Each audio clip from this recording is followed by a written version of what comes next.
Our guest today is Ann McNaught. Ann has had a wonderful life, encompassed by 3 distinct, separate professions. Ann, would you tell us about it? I'll start at the beginning, because what happened there was important too. I was born in El Reno, but actually I lived in Fort Reno. Now, some people don't know much about Fort Reno and don't even know it's there. It's about 6 miles west of El Reno and 2 miles north of Highway 66. Now it's a USDA Department of Agriculture. It's an agricultural experiment station. It's very interesting. You ought to visit there sometimes. And if you go to the visitor center there and look around, you might find my picture. The last time I was there, my picture was there when I was in my tutu as a little kid. It was in the dark ages. I was a child, and it was an active Army post, and my daddy was a soldier there. I was the second child. My big brother was 19 months older than me, but there was a period in our life before I became the bigger one that people thought we were twins.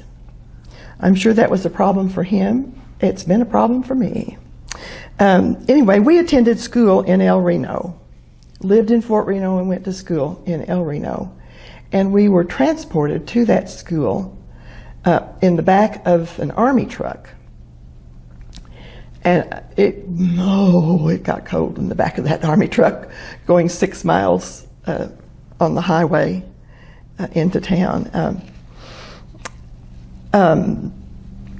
There was a GI who always rode at the end of the center bench in the back of that truck to keep us from falling out the back. I don't know how he was going to stop all of us, but it worked, I think. Anyway, his name was D.D. Smith. And when he wasn't around, the other kids called him Dirty Diaper Smith. Just like kids, isn't it? So we lived at Fort Reno, but El Reno was the place to shop, besides going to school, and to see my mother's family. And it was the place that we always returned to whenever we moved away for any period of time.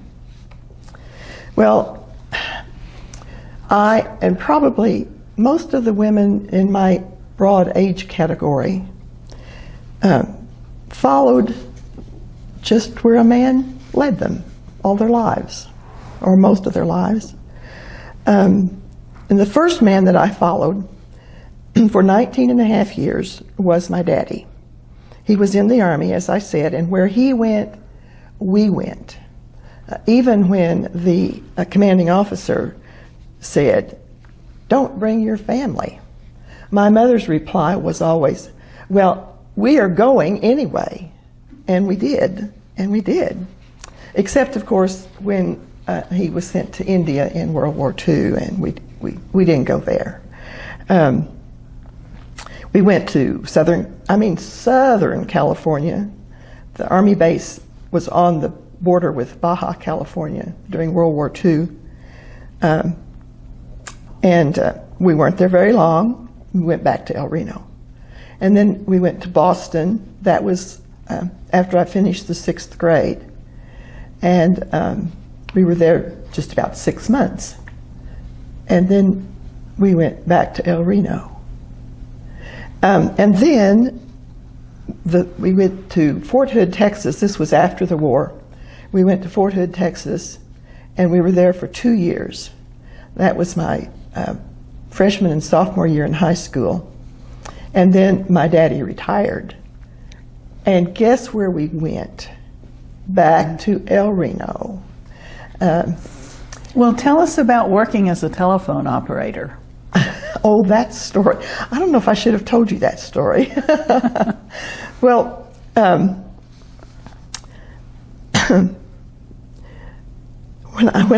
while I was in junior college in El Reno, And now it's Redlands Community College, but it was El Reno Junior College.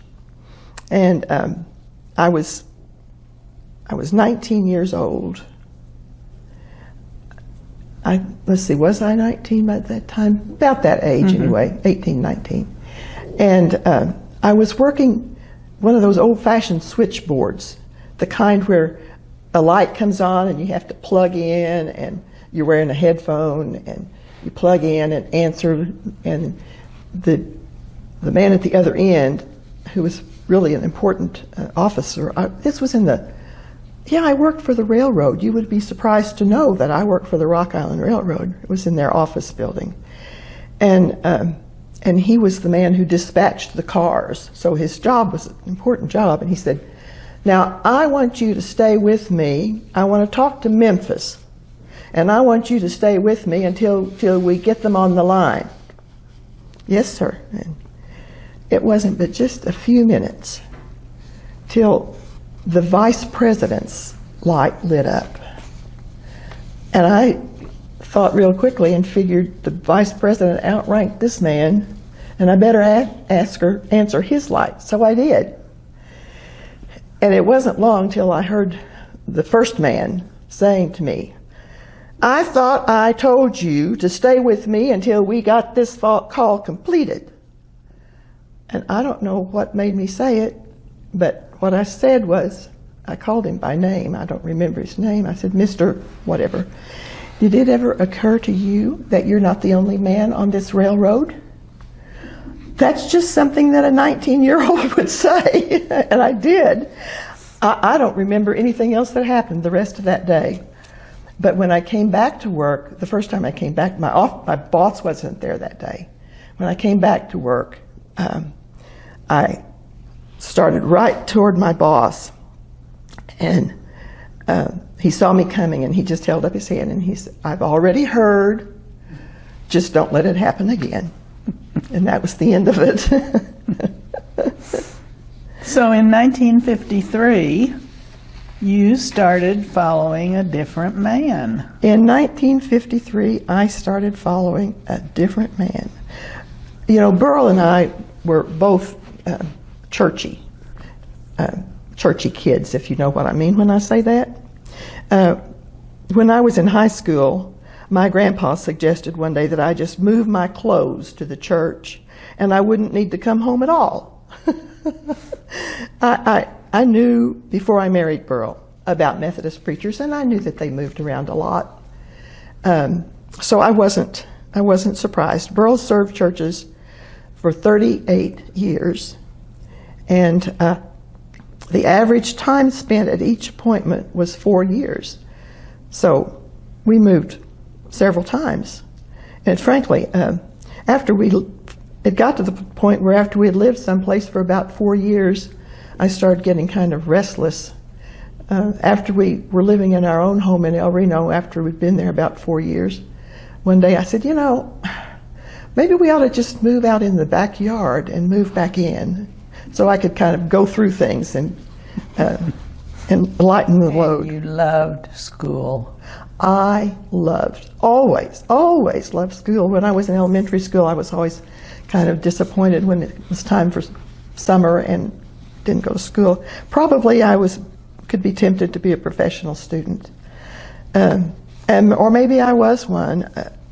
I went to 7 different colleges. And in fact, it took 3 colleges for me just to get my bachelor's degree in elementary education from Oklahoma City University. Of course, the first one was El Reno Junior College, and then 1 semester at Central State College in Edmond. I did my college in 3 years. I needed to hurry. I knew I needed to hurry because I was going to need to support us while Burl was in seminary at Perkins School of Theology and on the SMU campus. That's a 3-year degree, and while we were there, I taught 2nd grade in one of the inner city schools. It was, someday I'll just tell you some stories about teaching school, but I won't do that today because I want to tell you some other things. Well, when he graduated from seminary, he was appointed to the Goodrich Memorial Methodist Church on the north side of Norman. And we didn't have any children at home at the time, so it was easy for me to decide to go back to school, to go to OU and get a master's degree in educational counseling. It was a good kind of life insurance kind of thing in case I might need to go back to work someday. It was good training, though I never was employed as a school counselor. I actually was asked to be one time, and I said no, I had a new baby girl. So for a little more than 10 years, I was not on anyone's payroll. I just did the mother, homemaker, and church lady stuff, and was really quite content doing that.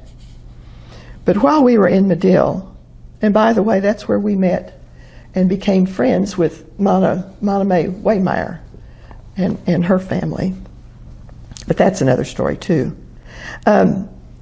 Anyway, while I was there, I was asked to do what I thought was really a sensitive and creative undertaking. The superintendent of schools asked me to work with first and second graders who weren't really ready for school yet. He said sometimes they spent day after day and never had one successful experience at school. And then they just got to where they hated school. And he wanted every child to have at least one successful experience every day at school. And I said, I can do that. So that's what I did. I worked with first and second graders. But in order to do that, I had to go, guess where? Back to school. So it was back to Southeastern Oklahoma State University in Durant to get the qualifications for my Oklahoma teaching certificate. Well, after we had been in Oklahoma City for about a year and a half, the director of the Oklahoma Conference, this is in the United Methodist Church, because that's the church we were churchy in, still are. The Oklahoma Conference Council on Ministries asked me if I would be the associate director. He said I would be his Girl Friday, and I would be working with churches and with young adults and doing training experiences for Sunday school teachers and actually planning and executing workshops for church leaders. And other duties as assigned was the main thing. I loved it. It was absolutely my cup of tea. I did that for almost 5 years until I needed to follow that special man to Clinton, because he was asked to join the bishop's cabinet as a district superintendent, and I became a cabinet spouse. And at that point, didn't you decide to go back to school again? Why not? Why not? It wasn't long before I decided to go back to school and get an accounting degree. That's another story as to how I made that jump from teacher, counselor, to accounting. But I got a bachelor's of science in accounting from Southwestern Oklahoma State University in Weatherford. And what is it that brought you to Epworth? I knew you were going to ask that question. I just knew it. Well, it was an easy decision for me. Burl had served on the Epworth Villa Board of Directors that was back in 94, 95, before he retired. I think it was probably in 96 when I was the assistant treasurer of the Oklahoma Conference that I was asked to be a part of the Epworth Villa Board of Directors. I don't remember if it was 4 years or 5 years. I just know I was on the board and on the finance committee, actually was named the treasurer. Not like Ken. I mean, I'm talking about just like the treasurer of the corporation. But while I was on the board, I pretty well decided that this was the place where I would like to spend my last years. So here I am, and we love it. And we moved from the cottage 4A into apartment 175, so we don't have to commute to the bistro and all the good things that happen in this building. We love it. Thank you, Joanne. Thank you. We appreciate your sharing with us. It's been fun dredging all that up. I bet.